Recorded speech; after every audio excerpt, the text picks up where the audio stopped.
Currently, nearly 3 in 10 Filipinos are poor. Poverty is even more in rural areas.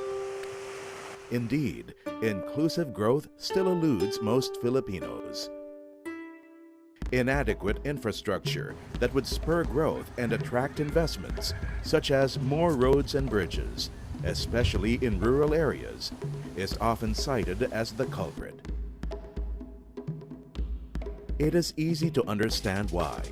Infrastructure links people, creates markets, generates jobs, and brings a community back on its feet in times of disaster. It is an economy's lifeline. Over 2 decades ago, the Local Government Code of 1991 was envisioned to address these gaps by giving vast powers and autonomy to local government units, or LGUs, to be the frontline service providers in pursuing national development, growth, and poverty reduction. Currently, however, most LGUs are still faced with little resources to finance development projects.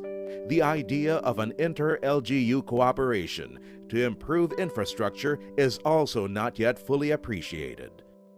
As a result, the country only spends 3% of its gross domestic product on infrastructure, compared to the 5% spent by other Asian countries.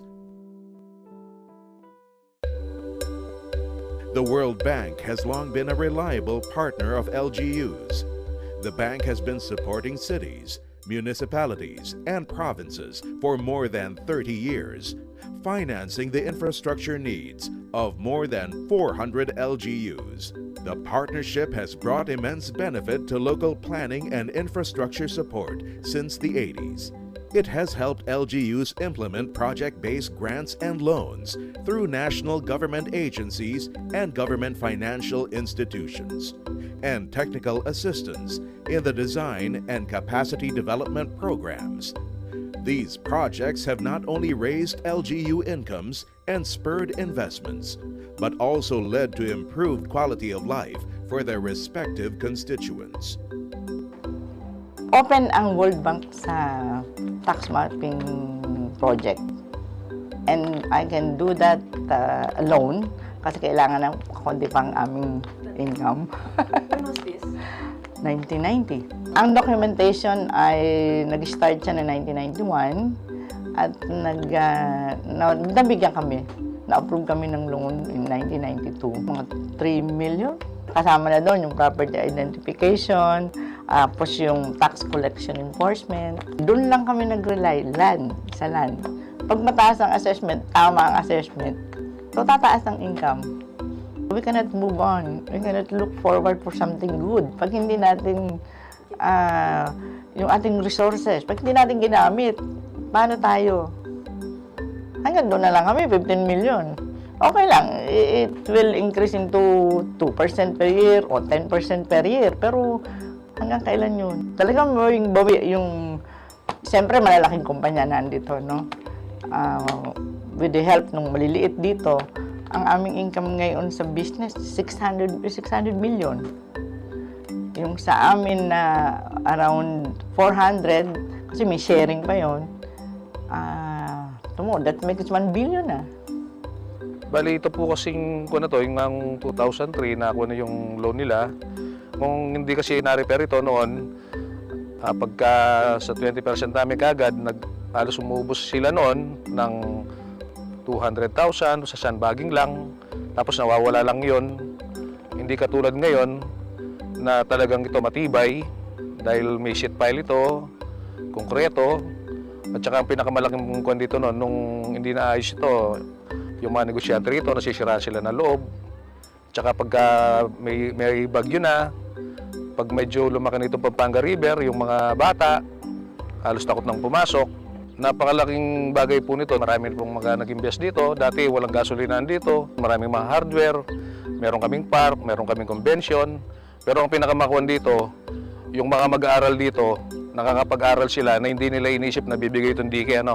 Hindi lang yun, yung mga 3 barangay dito, yung mga mamamayan dito sa plaza, masarap silang matulog. Hindi katulad nun, Pagka alam nilang may bagyo, natatakot sila, nasisira yung mga tulog nila, di ba? In Ilocania, we don't like borrowing money. The Ilocos are known to have more deposits than borrowings. But when you're able to explain to them the reason for these borrowings, then they would accept it. In the first place, when I was elected in 1998, I was an opposition mayor, and therefore I knew that I could not expect any assistance from government. And so I said I would like to do some networking. I applied for 30 million pesos loan for our drainage projects. And it was approved on condition that I also use the money for mitigating measures like buying a vacuum tanker to clean up the drainage canals and also to buy a dredging machine to clean up our esteros. And I said, oh, I'd like to do that too. I had one lying-in clinic which I already built from city funds. And so we said, if we could build 5 others in several clusters of barangays, then we bring health services to the barangays itself. I borrowed 11 million, and that means that we had to pay 5.5 million in 15 years after a 3-year moratorium. And guess what?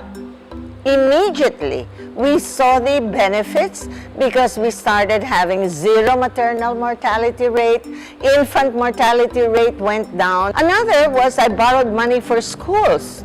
I then borrowed for 10 school buildings, putting up 34 classrooms, and the feature here was one classroom had 20 computers. So I was able to have computers accessible to elementary students. This therefore now made us, for 1 year, we were number 9. Out of all the schools in the country, we were number 9 in the National Achievement Test. And the other loan that I got was a 167 million loan for the engineered landfill. The people were happy. We were able to bring basic services to their literally doorsteps. The World Bank supports the Development Bank of the Philippines in the implementation of the Regional Infrastructure for Growth Project, or the RIGP.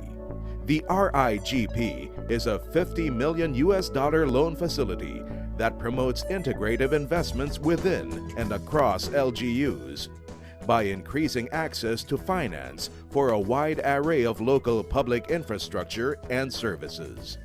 It also supports post-disaster recovery initiatives to help LGUs rehabilitate public infrastructure damaged by natural calamities and ensure the continuous delivery of basic services. A key strategy of RIGP is the concept of integration within and across LGUs. The RIGP supports the thrust of the government to promote integrated and coordinated development. The focus is on physically and economically integrative infrastructures that will enhance intra- and inter-regional connectivity, leverage existing investments, and contribute to overall regional development. In order to ensure that the project is integrative, projects must be identified by a provincial, municipal, or city development plan as a priority and must be endorsed by the Legislative Council or a regional body. Examples of this type of projects are irrigation systems, public markets, schools, hospitals, and health centers. The RIGP targets 3rd to 6th income class LGUs, where constraints in investing on integrative investments are more acute. The project also provides financing to those in other income classes. The RIGP will run for 4 years, that is from 2012 to 2016.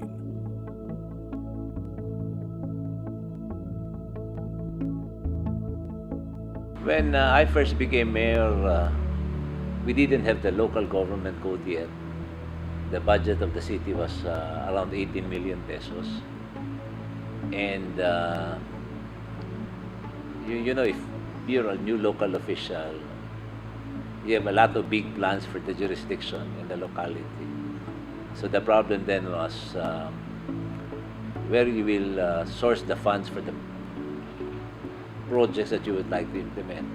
Now we decided to borrow money from World Bank for a bus terminal project, and we felt that the terms for the money coming from World Bank were most advantageous to the local government unit.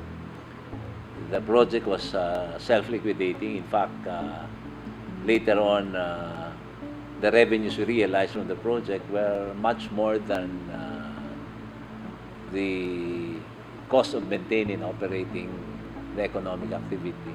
We realized that it was important to front load some of the resources that we needed for two reasons. One is that normally the cost of construction is higher than the interest cost and inflation.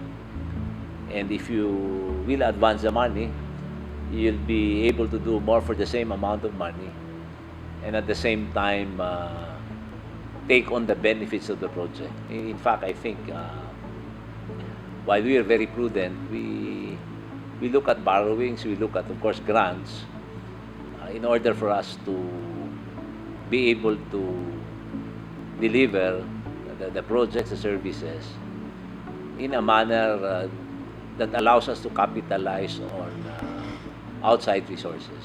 It's more of project selection than the concept of borrowing. It's more of making sure that we do not exceed the allowed ceilings, as against not borrowing. To make sure that the money will be spent wisely, we're proposing what we call a requirement of seal of good housekeeping. That LGUs with no seal of good housekeeping should not be allowed to borrow, because there is that risk that the money will not be spent for the purpose that it was borrowed. The internal revenue allotment, if it consists 80 to 85% of the budget, it's guaranteed payment, and that's the reason why LGUs are prime clientele at this point in time. So in so far as we are concerned in general, I guess we should promote prudent borrowing and make sure that the projects that are identified for these borrowings are really good for the public.